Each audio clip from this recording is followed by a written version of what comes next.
ஒகேனக்கல் காவிரி ஆற்றில் நீர்வரத்து 16,000 கன அடியாக உயர்ந்துள்ளது. அதை பார்க்கலாம்.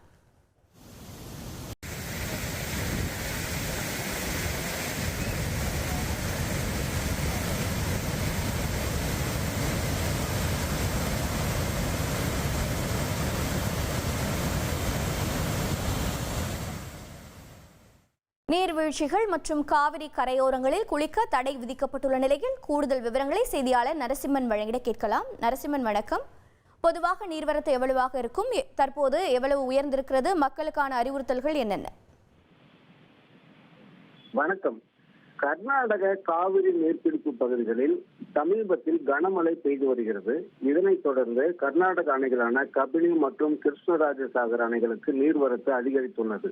கபினி அணைக்கு சுமார் 26,000 கன அடி நீர் தற்போது நீர்வரத்தாக உள்ள நிலையில் அந்த அணையிலிருந்து கடந்த 17ஆம் தேதி 10,000 கன அடி நீர் திறக்கப்பட்டது. தொடர்ந்து நேற்று அந்த அணையிலிருந்து 25,000 கன அடி நீர் திறக்கப்பட்டுள்ளது. பொதுவாக ஒகேனக்கல் காவிரி பகுதியிலும் தமிழக நீர்பிடிப்பு பகுதிகளில் பெய்யும் மழையை தொடர்ந்து 5,000 கன அடியாக தோராயமாக நீர்வரத்து இருக்கும் நிலையில் தற்போது கர்நாடகாவில் திறந்துவிடப்பட்ட நீர் தமிழக எல்லையை வந்தடைந்ததை தொடர்ந்து இன்று அதிகாலையில் 10,000 கன அடியாக இருந்த நீர்வரத்து தற்போது படிப்படியாக உயர்ந்து 16,000 கன அடியாக தற்போது நீர்வரத்து உயர்ந்துள்ளது.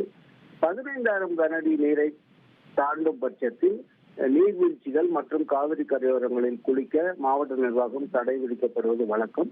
அந்த வகையில் இன்று 16,000 கன அடியாக நீர்வரத்து உயர்ந்ததை தொடர்ந்து தருமபுரி மாவட்ட நிர்வாகம் உடனடியாக ஒகேனக்கல் காவிரி கரையோரங்களிலும் ஒகேனக்கலின் பிரதான அருவிகளிலும் குளிக்க தடை விதித்துள்ளது. தொடர்ந்து அடுத்த அறிவிப்பு வரும் வரை இந்த தடை நீடிக்கும் எனவும் அறிவிக்கப்பட்டுள்ளது. மேலும் காவிரி கரையோரங்களில் ஆடு மாடு உள்ளிட்ட கால்நடைகளை அழைத்து சென்று அதனை தூய்மைப்படுத்துவது மற்றும் நீர் அருந்துவதற்காக அழைத்து செல்லும் கால்நடை வளர்ப்போர் பாதுகாப்பாக நடவடிக்கை இருக்கும்படி மாவட்ட நிர்வாகம் அறிவுறுத்தியுள்ளது.